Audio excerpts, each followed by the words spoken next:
કે હે પ્રેમની વાતો, કારણ કે મા મોમાઈ એના બાળકોને પ્રેમ કરે છે અને દાડો કાયો છે ને એને આ ધરાને પ્રેમ કર્યો છે, એના સંસ્કારને પ્રેમ કર્યો, એટલે આ ગીત એને લાગુ પડશે. અરે પ્રેમની વાતો ઈ તો આવા કોક પ્રેમીઓ જાણે, આ પ્રેમની વાતો.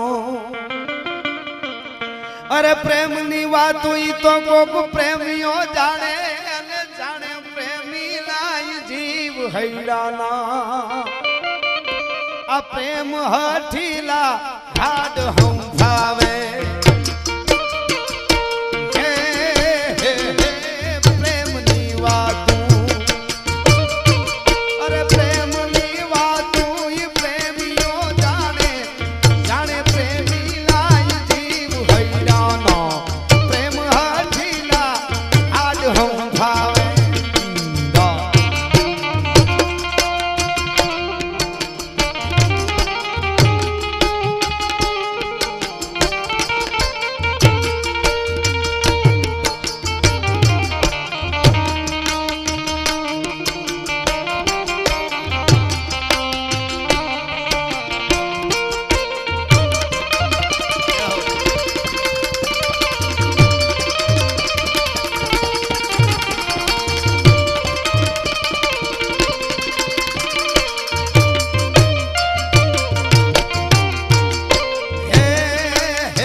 ભાવ અને હવેની કડી સાંભળજો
જીવ શુદ્ધ પ્રેમની હું વાત આપને કરું છું. પહેલા થોડી હવે રેવા દો, ગાઉં ત્યારે લઈ લે સંગીત વાગે. વાહ, શુદ્ધ પ્રેમની આપને વાત કરું છું. પછી ગુરુ શિષ્યનો પ્રેમ હોય કે કોઈ મિત્રતાથી લઈ અને બાપ દીકરાથી, બાપ દીકરી, ભાઈ બહેનથી લઈને કોઈ તમે પ્રેમ લઈ લો. ભગવાન કૃષ્ણ શેરડી ખાતા ખાતા સોય લાગી જાય, આંગળીમાં લોહીની છેડ ફૂટે અને બધી પટરાણીઓ અવળાવળી હળિયું કાઢવા માંડી, પાટો બાંધવાનું લઈ લ્યો. અને દ્રૌપદીએ પોતાની જે હાડી હતી રેશમની એને સરળ કરતી ફાડી અને ભગવાનને પાટો વાળી દીધો આંગળીમાં. ત્યારે ભગવાન કૃષ્ણે દ્રૌપદીને કીધું, બેન કૃષ્ણા, દ્રૌપદીનું નામ પણ કૃષ્ણા હતું. બેન કૃષ્ણએ કીધું, દ્રૌપદી કૃષ્ણા, તે તારી મોંઘી રેશમની હાડીને ફાડી નાખી, એના કરતા કંઈક પાટો વાળવા બીજું લઈ આવ્યો તો. તારે દ્રૌપદીજીએ એમ કીધું ભગવાન કૃષ્ણને કે મેરે ભાઈ ઘનશ્याम जो तेरे लिए आवे काम, मेरे भाई घनश्याम जो तेरे लिए आवे काम, तो निकाल दू मेरी नसें तमाम, ये तो रेशम का धागा है. मारी नसों काटी दो, आ तो रेशम नो धागो छे. એટલે પ્રેમની વાતો પ્રેમીઓ જાણે ને જાણે પ્રેમીના જીવ. આહા આહા, યાદી કરી લો માં. વાહ વાહ માણસી વાહ, જય હો. એટલે હવે ની કડી સાંભળજો કે માંગડા વાળા મોક્ષ ન માંગ્યું, પણ છેલ્લી કડી જોજો. કવિ કોને સલામ કરે કે હે રાજ પવિત્ર, હે આવા પ્રેમની રાહે કહે રાજ પવિત્ર. અરે કહે રાજ પવિત્ર આવા પ્રેમને કેડે, જે ચાલિયા આંગેલે સલામ હૈરાના. અરે રાજ પવિત્ર પ્રેમની રાહે ચાલિયા આંગેલે સલામ હૈરાના. પ્રેમ હટીલા આજ હમ ભાવે